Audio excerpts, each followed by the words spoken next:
No dia da minha formatura, minha família faltou para ir ao chá de bebê da minha irmã. Atravessei o palco sozinha e recebi uma mensagem do meu pai. Você nos deve um pedido de desculpas. Também havia 37 chamadas perdidas. O tubo do diploma ainda estava quente na minha mão quando o bolso do blazer vibrou pela quarta e quinta vez em menos de 1 minuto. E eu me lembro de pensar, com uma clareza meio distante e ressoante, que ninguém manda 9 mensagens em 90 segundos só para dar parabéns. Eu não olhei o celular no palco. Apertei a mão da reitora. Sorri para um fotógrafo cuja foto nunca veria e voltei para minha cadeira na seção 14C enquanto os aplausos viravam uma estática atrás dos meus ouvidos, como o som de uma estrada por uma janela fechada. Durante a saída, sozinha entre becas e famílias, vi 37 chamadas perdidas na tela como o recibo de algo que eu não tinha comprado e abaixo, uma mensagem do meu pai. Você nos deve um pedido de desculpas. Nada disso faria sentido por mais 6 horas, até eu entender o que acontecia a 3 quilômetros dali, na sala dos meus pais, enquanto eu atravessava aquele palco sozinha. Trabalhava em 3 empregos há quase 4 anos quando tudo aconteceu. Turnos noturnos em um depósito de cargas e barista aos sábados a partir das 5 da manhã.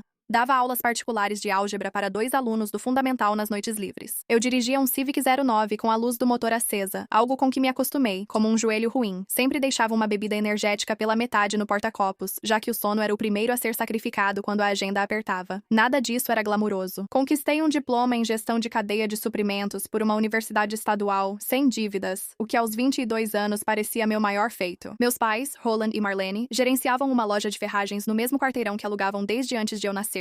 Bellwether, ferragens e suprimentos, todo vermelho, sino sobre a porta cuja mola meu pai ainda não tinha consertado. Minha irmã, Claire, era 2 anos mais nova que eu e passou a maior parte dos seus 20 e poucos anos indo e vindo de uma faculdade comunitária que nunca terminou e de uma série de empregos que nunca duraram muito, o que fez dela, durante a maior parte da minha adolescência, a fonte silenciosa de preocupação da família. Depois, ela ficou noiva, engravidou e rapidamente passou de exemplo de advertência a motivo de orgulho para a família. Eu não tinha ressentimento pela gravidez. Eu comecei a sentir ressentimento aos poucos, e depois de uma vez só, ao ver toda a capacidade de orgulho da família se redirecionar em tempo real para a única irmã que, até então, tinha sido a que menos precisou disso para sobreviver. Nossa casa, enquanto crescíamos, funcionava com uma espécie de contabilidade silenciosa. Ninguém nunca falava em voz alta, mas todo mundo entendia. As tarefas que eu fazia sem que ninguém pedisse, os boletins escolares sobre os quais ninguém comentava porque já se esperava que fossem bons. Uma caneca lascada com o logo desbotado de uma loja de ferragens que, de alguma forma, acabou ficando comigo porque ninguém mais queria. Claire ficou com a caneca de porcelana com pássaros pintados e nunca ouvi alguém questionar. Nunca achei isso realmente injusto. Era como a temperatura da casa, que você só percebe estar fria ao sair e voltar. Fiquei 7 semestres seguidos na quadro de honra no ensino médio, e a única comemoração familiar foi meu pai comentando no jantar que não esperava menos. Na única vez em que Claire entrou para o quadro de honra no 2º ano, minha mãe fez um bolo com o nome dela em glacê azul e chamou os vizinhos. Não fiquei ressentida com Claire na adolescência. Eu só fiquei ressentida muito tempo depois, ao perceber como o padrão sempre esteve ali, bem na nossa frente, para qualquer um da família que quisesse realmente enxergar. Avisei meus pais sobre a data da formatura em janeiro, logo após a divulgação da universidade. Era uma manhã de sábado em maio, com 10 semanas de antecedência, tempo de sobra para quem quisesse estar lá, e confirmei mais 2 vezes nos meses seguintes. Assim como você confere um fogão, mesmo achando que já desligou. 2 vezes, minha mãe disse algo caloroso e vago. Parece um sim até você cobrar. Não foi de uma vez, foi como água achando uma rachadura. 6 semanas antes da formatura, minha mãe comentou quase de passagem, enquanto eu ajudava o papai a repor as chaves de soquete na loja, que eles tinham decidido a data do chá de bebê da Claire, justamente no mesmo sábado da cerimônia de formatura. Tentei manter a calma, em meio ao cheiro de óleo de máquina e papelão, e disse a ela que era o mesmo dia. Ela afirmou que sabia. Perguntei se dava para mudar nem que fosse por uma semana, mas meu pai respondeu antes dela. Ryan, isso é único para sua irmã, disse ele, sem tirar os olhos da prateleira. Chá de bebê não é adiado por causa da formatura de alguém. Você terá outras cerimônias, disse minha mãe, como um prêmio de consolação, em vez de admitir que eu já tinha perdido a discussão antes de terminar. Pensei que tinha sido um erro de agenda que passou despercebido. E como os convites do chá de bebê já tinham sido impressos pela metade, tudo seguiu por impulso, sem ser algo relacionado a mim. Acreditei nisso por quase 3 semanas, até que minha prima disse que a data do chá de bebê foi marcada conforme o voo da sogra da Claire, que vinha do Arizona, e isso foi decidido 2 2 semanas após meus pais saberem a data da minha formatura. Meu estômago afundou como quando você lê as letras miúdas de algo que assinou sem notar. Liguei para minha mãe naquela noite, sentada no Civic no estacionamento do centro de tutoria, com a luz do motor acesa, e propus um meio termo que eu vinha considerando a semana toda. Eu atravessaria o palco mais cedo, se a secretaria permitisse, pularia o resto da cerimônia e iria direto pra lá. Assim eu pelo menos pegaria o final do chá de bebê e provaria que não tinha escolhido nada nem ninguém em detrimento de outra pessoa. Você está complicando, ela disse. É só uma cerimônia, Ryan. Não faça disso algo que não é. Eu deixei pra lá porque ainda, em algum lugar por baixo de todas as evidências que se acumulavam contra, queria acreditar que eu estava errada sobre o que isso realmente significava. Na manhã da formatura, chequei o estacionamento 3 vezes antes da entrada da cerimônia, procurando o carro do meu pai ou da minha mãe entre os carros de 400 pessoas desconhecidas. Nada. Nenhum rosto conhecido entre famílias com balões e cartazes dos nomes dos meus colegas. Reservei um lugar na seção 14C, perto do corredor para facilitar que me encontrassem. E eu continuava olhando pra lá durante os discursos de abertura, meio que esperando ver o jeito específico da minha mãe andar, rápido e um pouco impaciente, atravessando a multidão, atrasada do jeito que ela fazia em todo evento que realmente importava pra ela. O assento continuou vazio. Eu fiquei sentada durante os discursos de abertura dizendo para mim mesma que ainda havia tempo, que podia ter trânsito, que as pessoas chegam atrasadas nas coisas o tempo todo. Quando finalmente chamaram meu nome, e eu atravessei o palco em meio a uma onda de aplausos que não pertenciam a ninguém que eu amava, foi nesse momento que meu celular começou a vibrar no bolso do meu blazer, repetidamente. 37 chamadas perdidas acumuladas atrás de uma mensagem, exigindo desculpas por algo que eu nem sabia. Sentei perto da fonte fora do auditório, ainda de beca, e reli a mensagem até as letras perderem sentido. O ar cheirava a grama cortada e ao látex de um balão de comemoração alheio. Você nos deve desculpas. Por quê? Por trabalhar em 3 empregos para chegar lá, por não ser minha irmã. Quando cheguei à casa dos meus pais naquela noite, ainda com o terno de formatura de segunda mão que passei, a sala estava tomada por tons pastéis. Balões em 3 tons de rosa, confete esmagado no carpete e uma pilha de sacolas de presente junto à parede. Claire sentava-se na poltrona como em um trono, com a mão sobre a barriga ainda sem sinais visíveis. Olhou-me apenas para perguntar: "Você trouxe algo para o bebê?" Ainda aceitamos presentes. Eu não tinha mais nada. Gastei todo o dinheiro extra daquele mês em um terno usado e um buquê de flores que comprei para mim, agora murchas no banco de trás do Civic, já que não havia uma área reservada para a família onde eu pudesse entregá-las. Minhas mãos tremiam segurando o Becca, ainda pendurado no braço por falta de onde deixá-lo. Sussurrei: "Eu precisava de vocês hoje", esperando que algum dos meus pais ouvisse. Eu precisava de vocês também. Minha mãe foi a primeira a endurecer o rosto. "Ryan, sua atitude é inaceitável. Tivemos que escolher sua irmã, pois ela precisava mais. Ela vai ter um bebê, como falei. Consegui meu diploma sem dívidas com 3 empregos. Não peço que pese isso da mesma forma. Estou perguntando por que uma delas teve uma lista de convidados com 200 pessoas e a outra recebeu 37 chamadas perdidas exigindo um pedido de desculpas." Meu pai largou o que estava segurando com aquela calma específica e deliberada de um homem que achava que estava sendo razoável. "Caminhar pelo palco não é a mesma coisa que trazer uma vida ao mundo. Seja grata por estarmos celebrando você agora." "Ninguém comemora por mim", eu disse. "Estou numa sala cheia de balões de outra pessoa." Claire riu, não de forma maldosa, o que tornou tudo pior.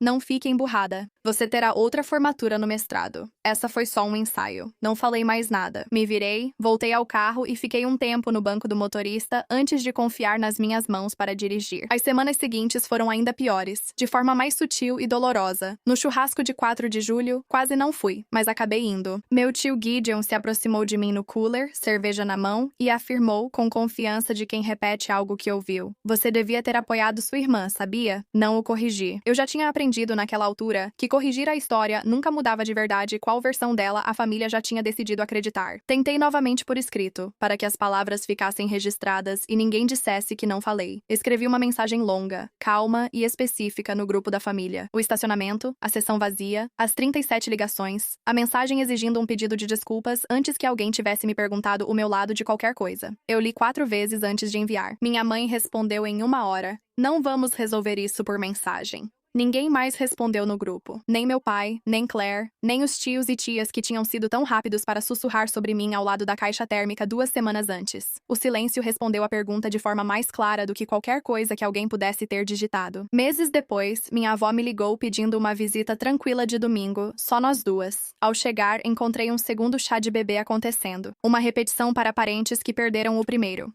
Fitas decoravam o mesmo ventilador de teto da minha infância. As primeiras palavras do meu pai: "Você não foi convidada. Isso é para a família." Claire, do outro lado da sala, sorriu de canto e ofereceu o próprio prêmio de consolação. "Tudo bem, pai. Ele pode ficar. Que seja útil. Os presentes são pesados." Carreguei caixas de 3 carros enquanto parentes murmuravam alto para eu ouvir. Ele faltou ao primeiro chá de bebê por ciúmes. Pobre Claire. Minha prima perguntou se eu estava bem, e quase contei a verdade antes de notar o olhar da minha mãe do outro lado da sala. Aquele olhar que ela me dava quando eu ia falar algo vergonhoso diante das visitas na infância. Eu disse que estava bem. Ninguém ali parecia lembrar ou se importar que nunca faltei. Me deixaram parada numa seção vazia do estádio no único dia que era para ser meu. Meu limite foi na sobremesa. Meu pai bateu a colher no copo e a sala silenciou como faz para quem está acostumado a ser ouvido. "Claire, estamos muito orgulhosos de você", disse ele. "Você uniu nossa família como nada antes e nos deu um propósito." Então ele se virou, me encontrou perto da pilha de caixas de presente meio amassadas e acrescentou, quase como um comentário final: "Ryan, talvez um dia você entenda o que significa colocar a família acima de si mesmo. Até lá, continuaremos rezando por você." Os aplausos que se seguiram foram ensurdecedores. Copos tilintando, uma cadeira sendo arrastada para alguém se levantar e aplaudir. Eu segurava uma caixa de papelão cheirando a fita adesiva. 4 anos juntando dinheiro para a mensalidade e fazendo turnos da noite foram apagados por um único brinde, enquanto uma sala aplaudia uma mulher que nunca precisou se sacrificar para isso. Meus ouvidos fizeram o mesmo barulho de estática da formatura, com os aplausos virando um zumbido só. Algo no meu peito não quebrou exatamente, mas finalmente, silenciosamente, parou de esperar por algo que nunca ia acontecer. Eu não discuti. Eu não levantei a voz. Deixei a caixa no chão, peguei minha jaqueta e saí sem olhar para trás. Na semana seguinte, emoldurei o diploma e pendurei na kitnet alugada com cheiro de tinta fresca. Pela primeira vez na vida adulta, comecei a construir algo só meu. 6 meses após iniciar como analista júnior de operações na Corvin Logistics Group, uma empresa de médio porte de transporte de cargas e cadeia de suprimentos onde fui contratado após a faculdade. Minha supervisora me apresentou a Odalis Marchetti, vice-presidente de operações, com 19 anos de experiência e reconhecida por notar pessoas ignoradas pela hierarquia. Ela identificou em uma proposta de roteirização de custos que enviei por conta própria, fora do expediente, uma solução que economizou 11% nos custos de combustível de uma rota regional. Ela me chamou ao escritório, fechou a porta e fez 2 perguntas. Ela não perguntou sobre minha família ou diploma, mas se eu me mudaria por 18 meses caso o programa acelerado de liderança exigisse e se eu buscava a responsabilidade ou só o cargo. Respondi sinceramente. Ela indicou meu nome naquela tarde. O programa foi intenso e gratificante, como costumam ser os desafios conquistados sem facilidades. Rotações por 3 centros de distribuição, prova de certificação em logística de estoque para a qual estudava no almoço e avaliações trimestrais em que Odalis fazia perguntas mais difíceis que as da minha família. Após 14 meses, ela me chamou ao escritório, entregou uma pasta e disse que o cargo de diretora regional no Corredor Leste era meu, se eu quisesse. Assinei a carta de oferta naquela semana. Meu salário base era mais de 3 vezes o que eu ganhava no ano em que me formei. Também, por recomendação de uma colega que tinha passado por algo parecido com a própria família, comecei a fazer terapia naquele primeiro outono, com o Dr. Malcolm Adeyemi, um terapeuta familiar licenciado com 13 anos de experiência, cujo consultório tinha um tipo de silêncio especial que eu nunca tinha experimentado em nenhum outro lugar na minha vida até então. Em 14 sessões, ele me ajudou a nomear o que senti por anos sem entender, dinâmicas de bode expiatório e amor condicional disfarçado de carinho severo. O cansaço de ser sempre o confiável em uma família que só notava isso quando faltava. Lembro dele me perguntar, talvez na 3ª sessão, o que eu achava que aconteceria se eu simplesmente parasse de tentar conquistar algo que nunca tinha sido realmente oferecido. Naquele dia, eu não tive uma resposta para ele. Eu não saía dessas sessões mais irritada. Eu saía mais firme, o que foi mais importante. Na primavera seguinte, depois que a promoção e o aumento chegaram, eu me sentei com uma planejadora financeira chamada Beatrice Solano, uma CFE com 14 anos de experiência aconselhando jovens profissionais, e montei um plano de verdade pela primeira vez na minha vida. Um fundo de emergência suficiente para cobrir 6 meses de despesas, uma conta de aposentadoria que eu finalmente tinha renda suficiente para investir de forma significativa e, eventualmente, uma entrada para um apartamento de 2 quartos com janelas de verdade e uma máquina de lavar e secar que não era compartilhada com 40 desconhecidos no final do corredor. Beatrice era direta, e eu gostava disso. Ela perguntou diretamente se alguma parte da minha nova renda estava destinada a ajudar membros da família, já que ela tinha visto esse item específico arruinar silenciosamente mais planos financeiros do que quase qualquer outra coisa em sua experiência. Na época, falei que não esperava ter essa conversa. Decorei o novo apartamento sozinha, escolhendo tudo no meu tempo, sem opiniões alheias. Criei amizades e um pequeno grupo de colegas e vizinhos que notavam quando eu sumia em semanas difíceis e perguntavam, ao invés de acharem que era escolha minha. Minha família e eu conversamos talvez 4 vezes durante todo aquele ano, sempre de forma breve, sempre iniciada apaixonadas por mim, por alguma esperança teimosa e persistente de que as coisas pudessem, eventualmente, ser diferentes. Mas nunca foram. Com o tempo, parei de tomar a iniciativa. Recebi a ligação numa terça-feira à noite, em março, quase 2 anos após a formatura em que subi sozinha ao palco. Minha avó atendeu primeiro, com voz mais fraca, dizendo que a loja não ia bem e sugerindo que eu ligasse para minha mãe. Ao ligar, percebi que minha mãe já não tinha a mesma segurança de antes. Ryan, sua família precisa de você, disse ela. Está na hora de esquecer o passado. O resto descobri nos 2 dias seguintes, principalmente pela Claire, que ao menos foi direta. A Ferragens Belvedere tinha 2 pagamentos em atraso no empréstimo que mantinha o negócio há 30 anos. O Union Ridge Savings Bank havia emitido um aviso formal, e a menos que alguém conseguisse $40 mil ou um avalista com bom crédito em 3 semanas, o banco iria executar a garantia da única coisa que meu pai já havia construído. Claire admitiu ter contado à minha mãe sobre eu estar num grande emprego de logística e ganhando bem, e a família calculou isso mais rápido do que nunca fez ao me apoiar. Fiquei pensando nisso por 2 dias inteiros antes de decidir qualquer coisa. Também não dormi bem nessas 2 noites. Minhas mãos não estavam totalmente firmes no volante mais de uma vez durante esse período. No caminho para o trabalho, parei em um sinal vermelho e deixei o sinal abrir 2 vezes antes de perceber que já tinha ficado verde. O velho medo e a velha esperança apareceram sem serem convidados, exatamente ao mesmo tempo. Como quando 2 pessoas que você evita sempre aparecem juntas. Consegui antecipar uma sessão com o Dr. ADM em 4 dias. Ele, como sempre, não disse o que fazer. Ele me fez uma pergunta. O que eu realmente queria ouvir deles, além do que achava possível fazê-los dizer, e refleti nisso mais do que em qualquer outra coisa na semana. Também liguei para Beatrice Solano, por hábito, para saber como a retirada de $40 mil de última hora afetaria nosso plano. Ela ficou em silêncio por um segundo, depois me lembrou gentilmente da conversa exata que tivemos 2 anos antes sobre família e itens do orçamento, e perguntou se algo na situação havia mudado desde então, de uma forma que tornasse esse momento diferente. Eu disse a ela que ainda não tinha certeza. Ela disse que essa era uma resposta justa para refletir por mais alguns dias antes de decidir qualquer coisa. No final, eu fui. Não porque eu devesse algo a eles, mas porque eu queria olhar meu pai nos olhos mais uma vez e ouvir, em voz alta, exatamente o que ele achava que eu valia para ele agora que a resposta tinha um valor em dinheiro. Eu estacionei na entrada da casa deles, usando um terno azul marinho que mandei ajustar no mês anterior, sapatos engraxados, e o contrato de um carro novo ainda tão recente que as placas da concessionária ainda não tinham sido retiradas. O abraço da minha mãe na porta foi exageradamente doce, aquele tipo de calor que chega exatamente na hora certa, sempre com um pedido por trás. Meu pai me olhou como avaliava fornecedores antes de negociar, não como um filho de quem ele tinha sentido falta, mas como um ativo a ser precificado. Claire parecia cansada e defensiva, com os braços cruzados sobre a barriga, já grávida do 2º filho, sem encontrar meu olhar. Sentamos na mesma sala onde certa vez me perguntaram de mãos vazias se eu tinha trazido algo para o bebê. Os balões já tinham sumido. Restava apenas uma pasta Manila na mesa de centro, com o aviso de execução hipotecária em cima. A caligrafia do meu pai nas margens, circulando números e sublinhando-os forte, como se isso os reduzisse. Ele explicou tudo claramente. O empréstimo, aviso, valor e prazo, e encerrou com a frase que acho que ele sinceramente achava generosa. Estamos pedindo que você nos ajude a salvar o futuro desta família, Ryan. Eu disse. Você quer minha ajuda? A família que não foi à minha formatura e disse que eu devia desculpas, enquanto eu estava sozinha no dia mais importante da minha vida.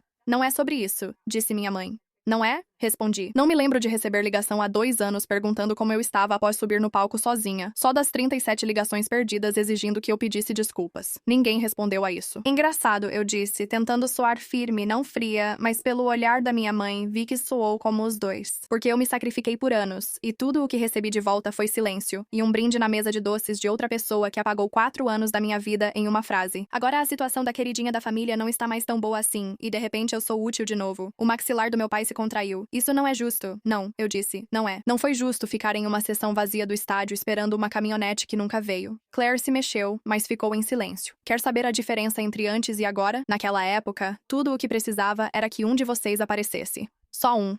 Hoje, vai precisar de $40 mil, e de alguma forma esse número não parece ser mais difícil para você me pedir do que teria sido para você me dar naquela época. Onde estão seus pais? Meu pai perguntou, como se só essa frase já fosse argumento suficiente para encerrar qualquer conversa nesta casa.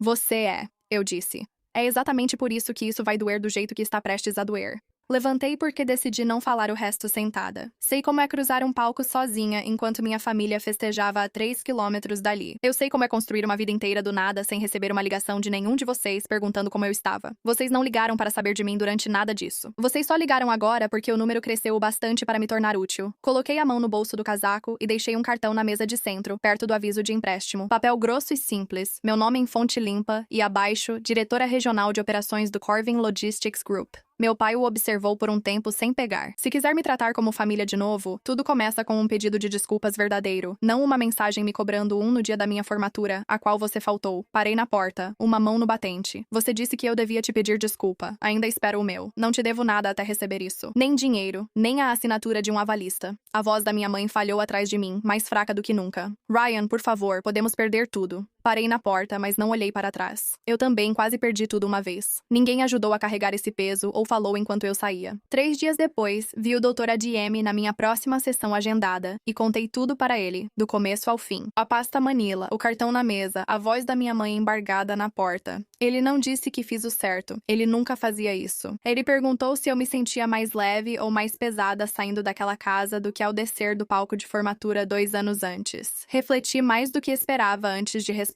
Mais leve, eu disse a ele. Não feliz, só mais leve.